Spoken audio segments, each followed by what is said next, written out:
રિક્ષામાં મુસાફરી કરતી વૃદ્ધ મહિલાઓને નિશાન બનાવી તેમના દાગીના ચોરતી એક ખતરનાક ગેંગનો સુરત ક્રાઇમ બ્રાન્ચે પર્દાફાશ કર્યો છે।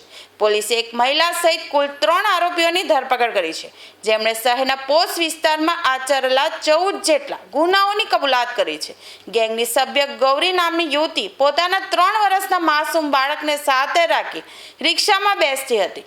રિક્ષામાં જગ્યા કરવાના બહાને તે વૃદ્ધ મહિલાઓની નજીક જતી અને તેમની નજર ચૂકવી દેતી હતી।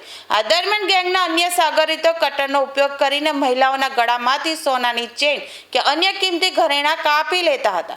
આ ટોળકીમાં પાલીતાણાથી આવેલો શંકર નામનો શખ્સ પણ મુખ્ય ભૂમિકા ભજવતો હતો।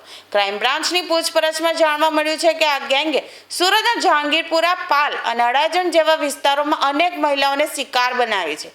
આરોપીઓએ અત્યાર સુધીમાં 14 જેટલી ચોરીના ઘટનાઓ કબૂલ કર્યા છે। પોલીસે આરોપીઓ પાસેથી ચોરી કરેલા કુલ 12.5 લાખ રૂપિયાના સોનાના ઘરેણાં જપ્ત કરી વધુ તપાસ હાથ ધરી છે।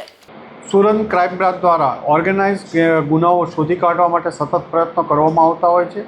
આવા જ એક પોલીસ ઇન્સ્પેક્ટર જેજી પટેલ અને એમના પીએસઆઈ ડીજે સિસોદિયાને એક બાતમી મળી હતી કે સુરત શહેરમાં રિક્ષામાં પેસેન્જરોને બેસાડી અને જે વૃદ્ધ લેડી હોય એમના દાગીના ચોરી કરવાના ઘણા બધા બનાવો રજીસ્ટર થયેલા હતા। આ ગુનાના વર્કઆઉટ કરતા હતા એમાં પોલીસ ઇન્સ્પેક્ટર જેજી પટેલ અને ડીજે સિસોદિયાને બાતમી મળી હતી કે મૂળ પાલીતાણાના અને હાલ કઠોર વિસ્તારમાં રહેતા 4 લોકો આજે અહીંયા સુરતમાં કરવામાં આવવાના, જહાંગીરપુરા વિસ્તારમાં આવવાના છે રિક્ષા લઈને ચોરી કરવા માટે। આ બાતમી આધારે એમને પકડી પાડ્યા અને જેને પકડી પાડવામાં આવ્યા તેમાં 4 ઇસમો મળ્યા: કાશીરામ સોલંકી, શંકર સોલંકી, ગૌરીબેન સોલંકી અને અરવિંદ ધડુક। જેમાં કાશીરામ, શંકર અને ગૌરીબેન ત્રણેય સંબંધી થાય છે। શંકર સુરત વિસ્તારના કઠોર વિસ્તારમાં જે ખેતીની જમીનમાં ભાગિયા તરીકે કામ કરે અને આ લોકોને પાલીતાણાથી અહીંયા બોલાવી અને રિક્ષા એક જૂની વેચાતી લઈ આવે, વેચાતી લઈ પેસેન્જર તરીકે શંકર રિક્ષા ચલાવે અને બાકીના 3 જણા રિક્ષામાં બેસે।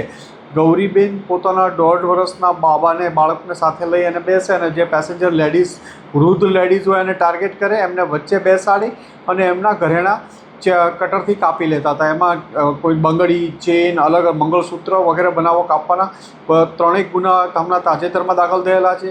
જેમાં જહાંગીરપુરા, પાલ અને અડાજણ વિસ્તારમાં આ લોકો પાસેથી 12.5 લાખ કરતાં વધુનો મુદ્દામાલ, બંગડીઓને કાપેલા મળી આવેલા છે અને સુરત શહેરના 14થી વધુ ગુનાઓ કરેલાનું એ લોકોએ અડાજણ, પાલ અને જહાંગીરપુરા વિસ્તારમાં 14થી વધુ ગુના કરેલાનું કબૂલાયું છે। આ લોકો વિરુદ્ધ અગાઉ પણ ગુના દાખલ થયેલા છે અને હાલમાં એમની પૂછપરછ ચાલુ છે।